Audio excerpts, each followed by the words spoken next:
bà chẳng nộp lực đi tôi tên này chuyên bàn chỉ hỏi tha sầm lạnh dụ đọt mình thấy chập đam sầm phốt spin ở cả tầng miền cháy nộp lực đi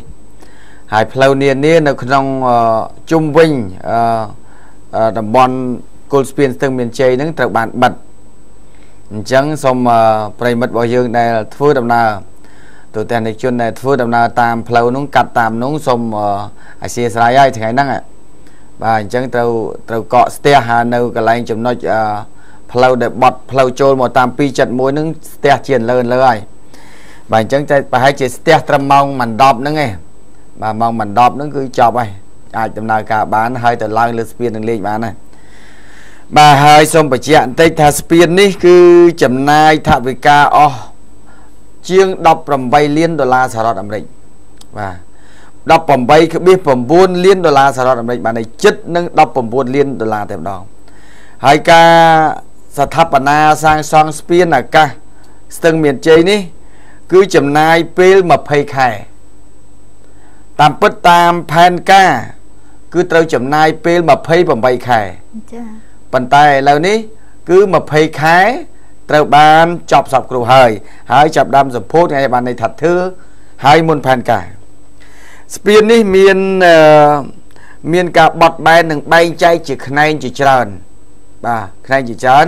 អាចធ្វើឲ្យអ្នកដែលធ្វើដំណើរដែលដំបងអាចនឹងវង្វេងខ្លះប៉ុន្តែកាលណាធ្វើដំណើរញឹកញាប់ទៅលែងវែងហើយចាបាទ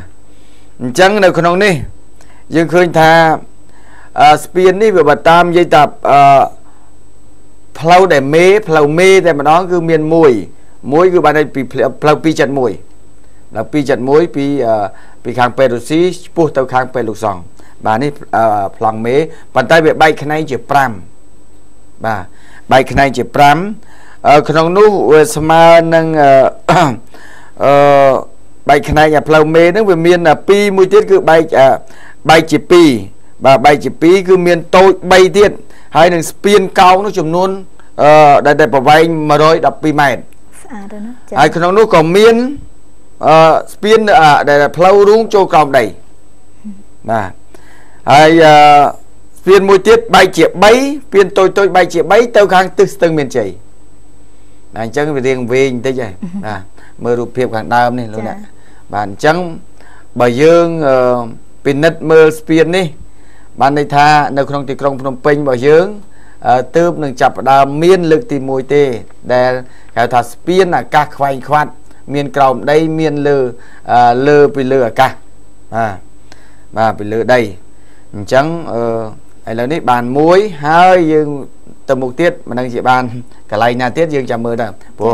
គម្រោងគឺមានស្រាប់ហើយដូចជានៅ stop ambassador បាទហើយនឹងនៅកន្លែង stop ផ្លូវពីនាងគង្ហីងត្រង់មកបុកមកបង្កក់បាទនេះដែលគ្រោងនឹងស្ពានអាកាសបន្ថែមទៀតបាទហើយក៏មានថ្ងៃនេះក៏មានមិញរូបភាពខាងអ្នកទៅចូលរួមបដាហើយសម្រាប់ព្រឹកនេះបាទសហការីមិញរូបភាពមិញអ្នកដែលទៅចូលរួម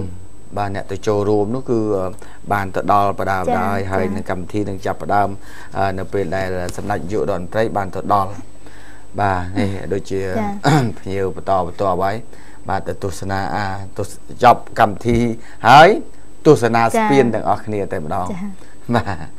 នេះទិបអ្នកទៅចូលរួមមិនទាន់មកគ្រប់ចំនួនទេប៉ុន្តែរូបភាពយើងចង់បង្ហាញភ្លាមដែលក្រុមថ្នាក់ដឹកនាំដើម្បីទៅចូលរួមនៅក្នុងពិធីនេះគឺបានទៅដល់បដាហើយប៉ុន្តែប្រមុខរដ្ឋាភិបាលសម្ដេចតេជោហ៊ុនសែនបាទមិនទាន់ទៅដល់បាទប៉ុន្តែមិញនេះថាចិត្តទៅដល់ហើយចា៎បាទអញ្ចឹងទេជាសមិទ្ធផលមួយដែលយើងប្រជាពលរដ្ឋរបស់យើងទាំងអស់គ្នាស្វាគមន៍ហើយក៏ដូចជាសមិទ្ធផលផ្សេងទៀតក្រៅពីទីក្រុងភ្នំពេញនៅតាមបណ្ដាខេត្តក្រុងដែលមានផ្លូវខ្លះខូចខាតហើយផ្លូវខ្លះមិនទាន់បានធ្វើក៏កំពុងតែប្រជាពលរដ្ឋគាត់ស្នើសុំបន្តដើម្បីឲ្យថ្នាក់ដឹកនាំរដ្ឋាភិបាលជួយគាត់សម្រាប់ផ្លូវគមនាគមន៍